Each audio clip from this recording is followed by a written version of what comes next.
तौर पे चिराग पासवान ना तो एनडीए के प्रवक्ता हैं, ना तो एनडीए के कोऑर्डिनेटर के मेंबर हैं कि वो यह फैसला लेंगे कि कौन एनडीए में होगा और कौन एनडीए में नहीं होगा। पशुपति कुमार पारस जी एनडीए के प्रमुख साथी के साथ साथ देश के बड़े लीडर हैं और खास करके दलित समुदाय के, तो निश्चित से उनके द्वारा, उनके पार्टी के द्वारा मोदी जी का विरोध किया जा रहा है। तो एक तरफ कहा जाता है, एक शुद्ध देहाती कहावत है कि कनियों के भाई या दुल्हों के भाई। तो भैया आपको तय करना होगा कि आप कनिया के भाई हैं कि दुल्हा के भाई हैं। भैया आप मोदी कैबिनेट में मंत्री हैं, आप एनडीए के प्रमुख साथी के साथ सम्मानित नेता हैं और दूसरी ओर मोदी जी के जो फैसले आते हैं उसका विरोध करते हैं, तो ये कतई उचित नहीं है। एक तरफ आप बोलते हैं कि मंदिर में दलित समुदाय के लोग जाते हैं तो मंदिर को धोया जाता है, तो आदरणीय हमारे जो चिराग पासवान एनडीए के साथी हैं उनसे मैं यह पूछना चाहता हूं आपके चैनल के माध्यम से कि चिराग जी, वह दिन आप नहीं भूलिए जो लगातार आप मंदिर मस्जिद घूम रहे थे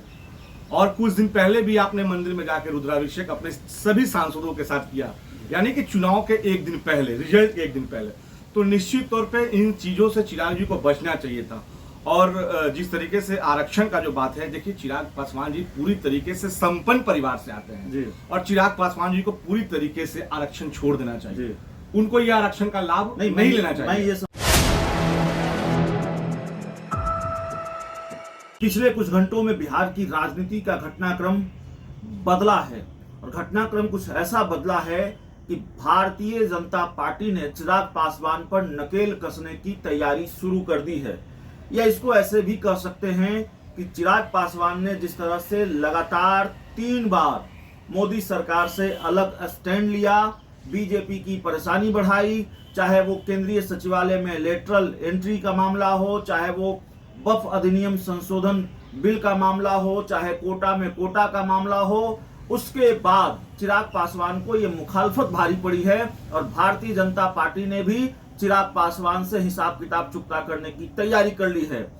चिराग पासवान की पार्टी की तरफ से यह बयान आता है कि पूर्व केंद्रीय मंत्री पशुपति पारस एनडीए का हिस्सा नहीं है और उसके कुछ ही घंटों बाद बिहार बीजेपी के प्रदेश अध्यक्ष दिलीप जायसवाल माफ कीजिएगा, राष्ट्रीय लोक जनशक्ति पार्टी के दफ्तर चले जाते हैं, पशुपति पारस से मुलाकात करते हैं। बहुत सौहार्दपूर्ण वातावरण में यह मुलाकात होती है, तस्वीर और वीडियो सामने आते हैं।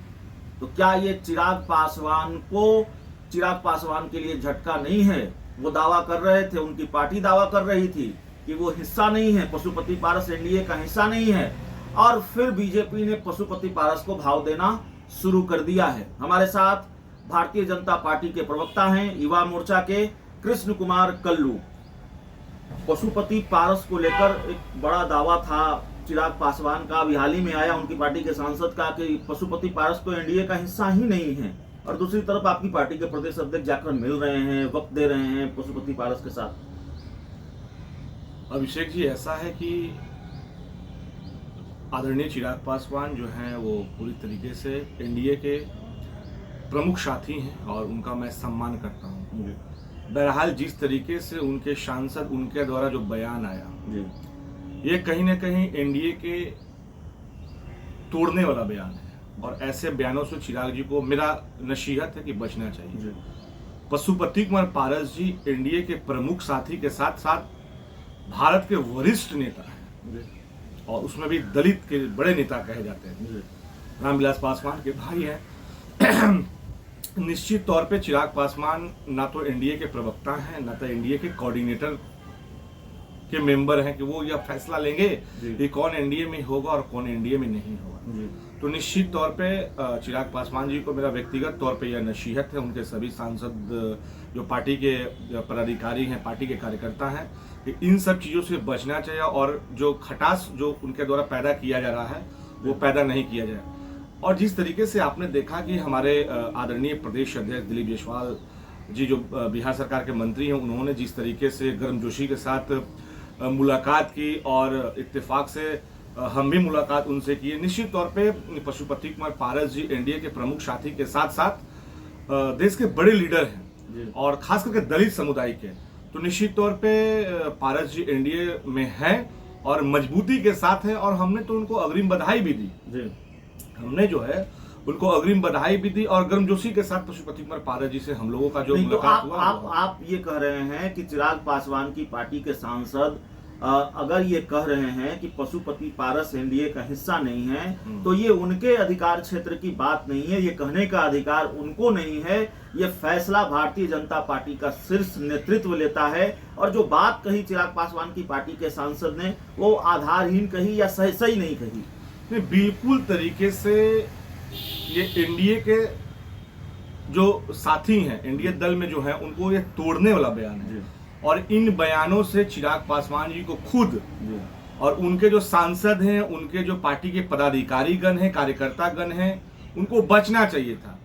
पूरी तरीके से यह बयान जो है निराधार है, इसको हम लोग खारिज करते हैं। नहीं, तो आपको डर नहीं लग रहा? आप मोदी के हनुमान को लेकर बयान दे रहे हैं, मोदी के हनुमान को आईना दिखा रहे हैं। आप भारतीय जनता पार्टी के युवा मोर्चा के प्रवक्ता हैं और आप चिराग पासवान को आईना दिखा रहे हैं, उनसे पंगा ले रहे हैं, मोदी के हनुमान से पंगा ले रहे हैं। अभिषेक जी, ऐसा है ना कि राजनीति में पार्टी जो होती है माँ होती है, और भारतीय जनता पार्टी माँ है और माँ के हम पुत्र हैं। तो निश्चित तौर पे माँ के ऊपर कोई भी अगर आंच आएगा तो उसको पुत्र मतलब कि सेना बन के उसे जो है डट के उससे लड़ता है और अपनी हक की लड़ाई लड़ता है। नहीं, तो आप चूंकि पार्टी नहीं, मैं बता रहा हूँ अभिषेक जी, ऐसा है कि चिराग पासवान जी मोदी जी के हनुमान हैं या नहीं है, ये तो बात की चीज है। लेकिन जिस तरीके से चिराग पासवान जी, हमने तो कहा कि वो एनडीए के प्रमुख साथी के साथ साथ सम्मानित नेता हैं, केंद्र में मंत्री हैं, सांसद हैं, उनकी एक महत्वपूर्ण जगह है।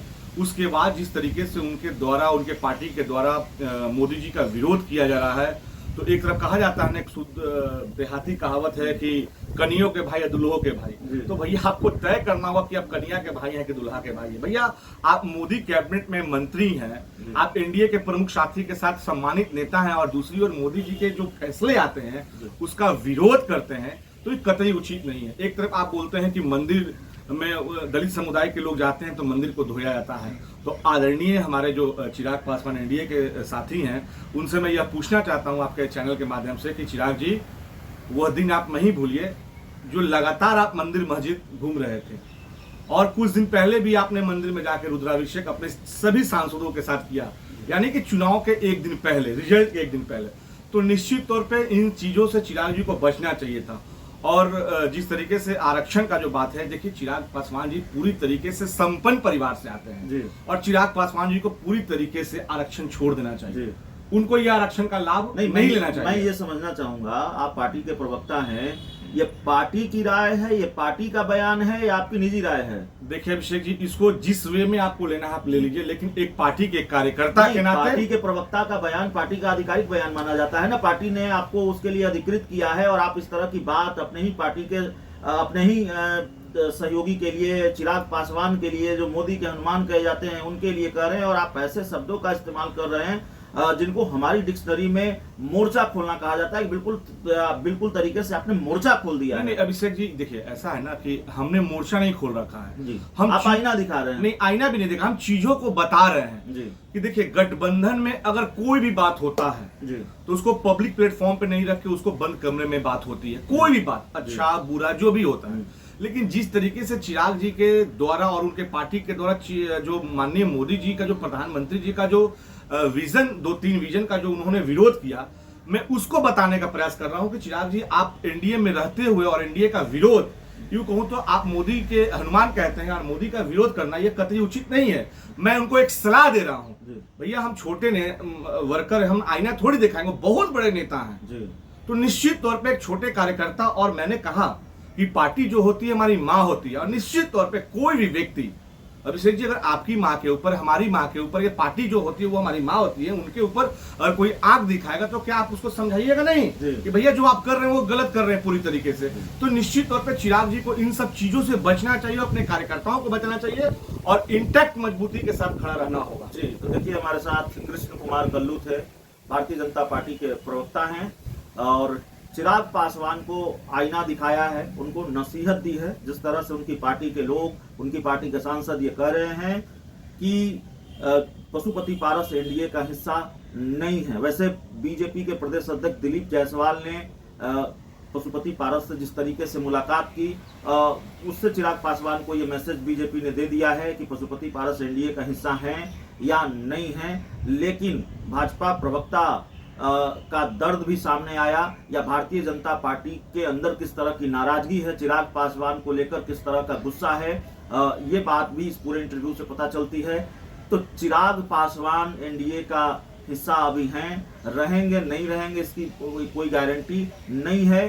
चिराग पासवान को लगातार मोदी की मुखालफत भारी पड़ सकती है और बीजेपी ने अपने प्रवक्ताओं को काम पर लगा दिया है, अपने प्रवक्ताओं को टास्क दे दिया है और भारतीय जनता पार्टी के प्रवक्ता ऐसा लगता है मोर्चा संभाल लिया है उन्होंने चिराग पासवान के खिलाफ। बहुत बहुत धन्यवाद।